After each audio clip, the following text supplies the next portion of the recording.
Hello and welcome to the first of three presentations I'm providing for Sport England. The main theme, the main title is Resilience and the Road to Recovery, and it's how we as sports and PE teachers might best support our students in the coming months as schools begin to reopen.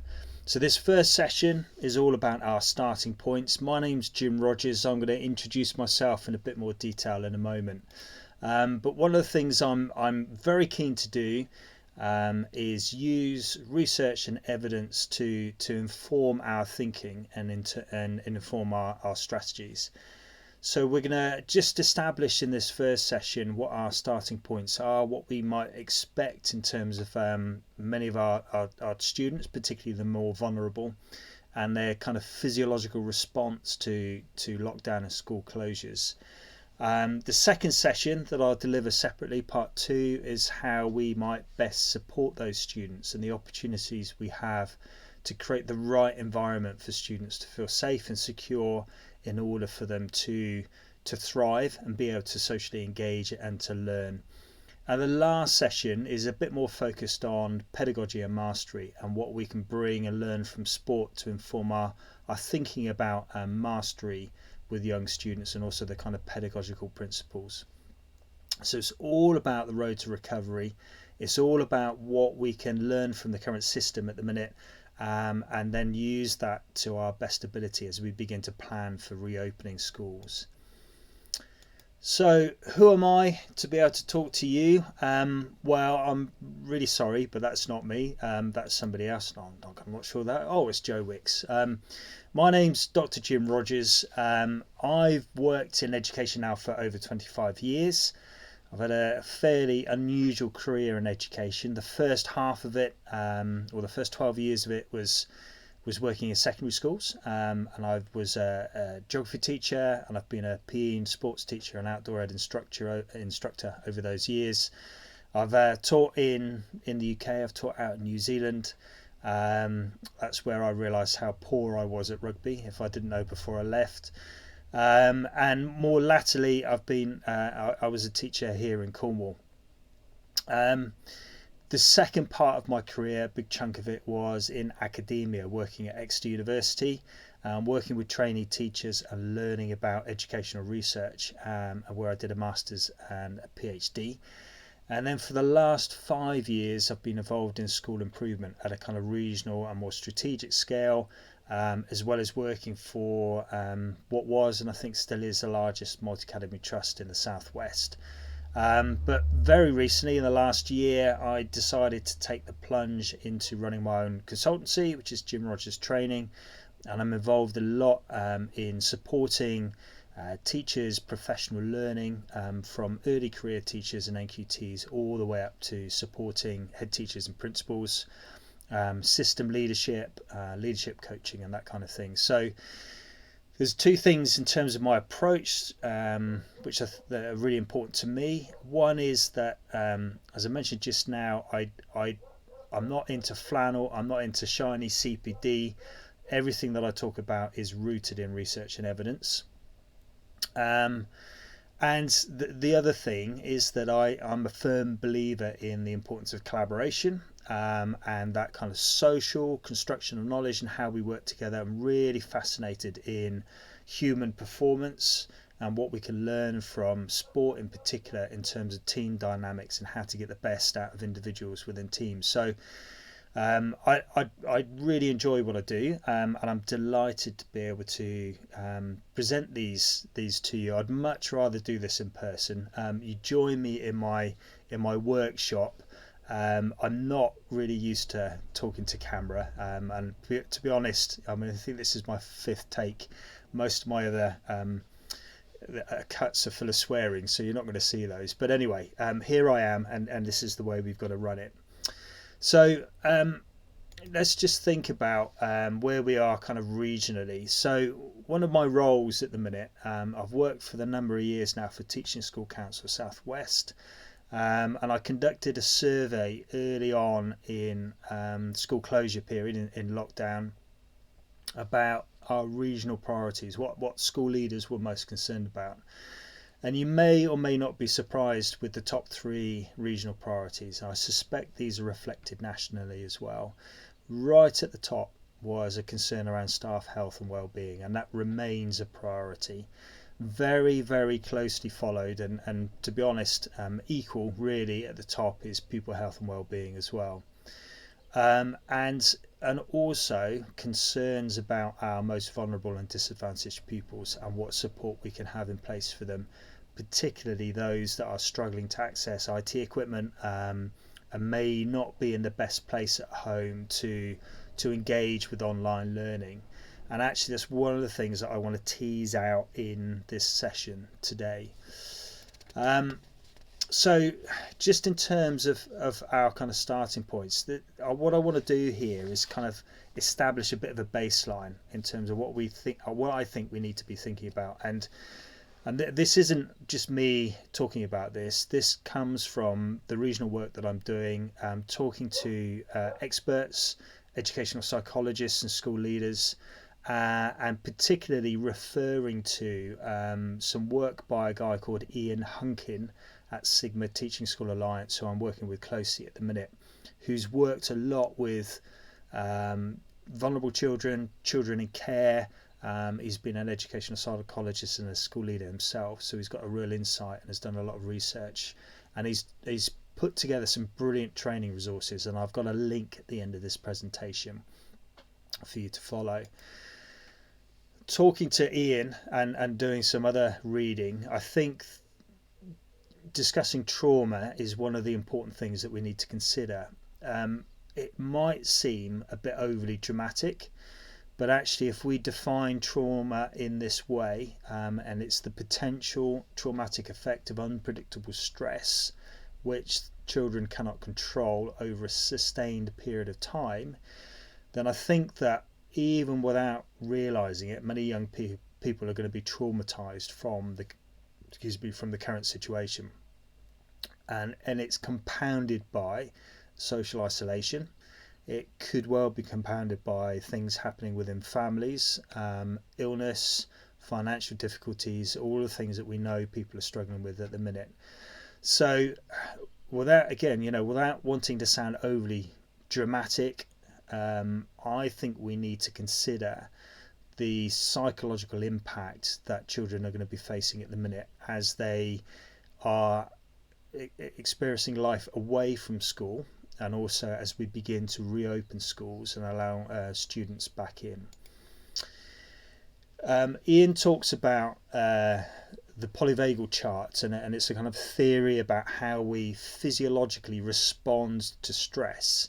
And actually, if you spend some time, there's a PowerPoint that goes alongside this recording. If you spend some time looking at the descriptors in terms of how we respond to stress, many of the things that you'll read there you can relate to. So we've all experienced probably certain elements of this.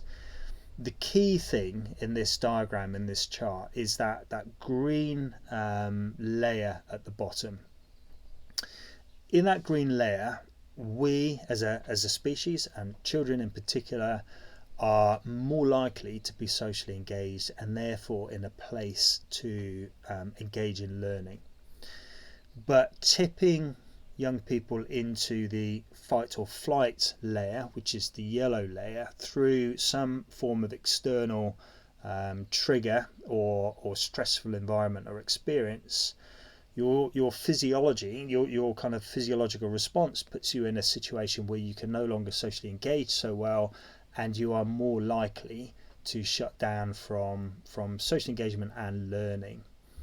At the extreme level, the top level there, the freeze phase, hopefully you won't have experienced this yourselves, all have experienced youngsters with it, but I suspect you probably have. It's when we begin to shut down and build walls around us, and we are no longer able to communicate or engage with the world around us, and that will happen over a sustained period of stress.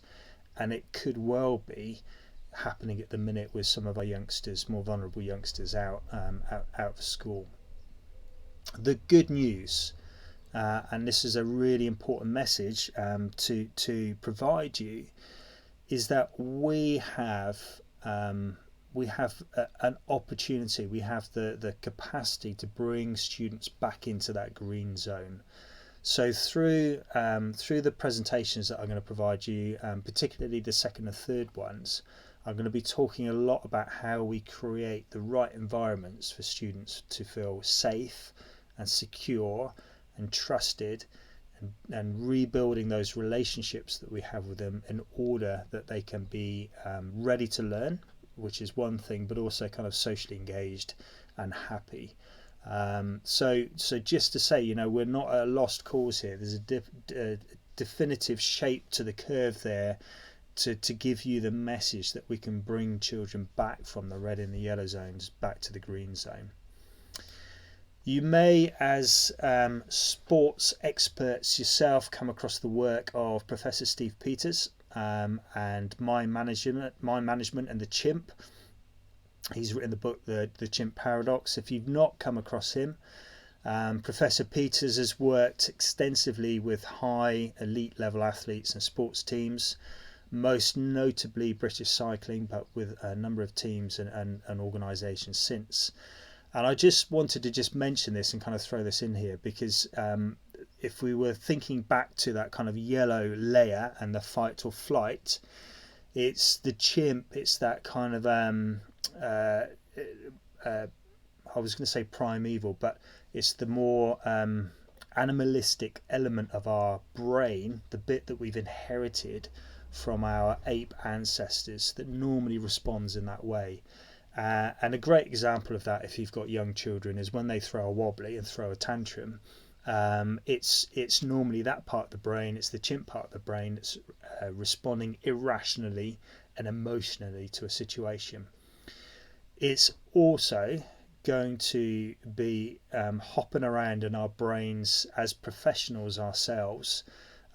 During this period, there's a lot of anxiety, there's a lot of worry about going back into schools. There's a lot of media at the minute that's sort of potentially triggering those responses. So as team leaders, and being mindful of understanding about behaviour and physiological response to stress, I think it's really important to bear that in mind. And again, we'll come back to that in one of the later presentations. One of the things that we know is that children need routine and structure. In fact, we all need this, and it's one of the things that I talk about in some of the wellbeing training that I provide. We've had a lot of that routine and structure taken away from us, and even our most challenging students, however much they say they hate school, get a lot from knowing where they are and what they're doing every day. For some of our children, that's the safest place for them to be, and to not be in school at the minute is making them extremely vulnerable. So we know that children need routine and structure. We also know as a species we need an element of social connectivity. It's how at one level we construct knowledge and manage fear. It's also on another level important in terms of our own health, mental health and well-being. And we also know, and I've alluded to this earlier, that trusting relationships in order to manage problems and be in a position to learn and engage is absolutely crucial. It's not something, thankfully, we measure. It's not an explicit part of our kind of performance management. But I would say in schools and in sport, trusting relationships are probably one of the most important things that we need to consider, particularly at the minute as we move into this recovery phase. I think it's also worth mentioning that for our youngsters, those that are able to engage in online learning, there's a number of quite high level pedagogical demands on them at the minute.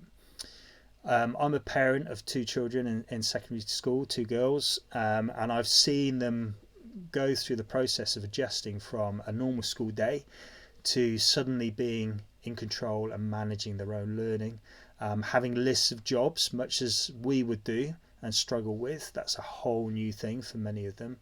And as a result, just that process of moving from a normal school day to being at home and then having to try and manage their learning heightened stress levels and a sense of threat. is obviously a huge demand of self-organisation, which many of our youngsters struggle with. And without that kind of social support and interaction and potential isolation, we're placing additional demands on our learners. So all of these elements, even for our most kind of secure students, are the reality. That's where we're at. For those that haven't gone back into school, there's a big chance they're going to be pushed into those more stressful layers of physiological response just by virtue of the fact that we're not living normally at the minute.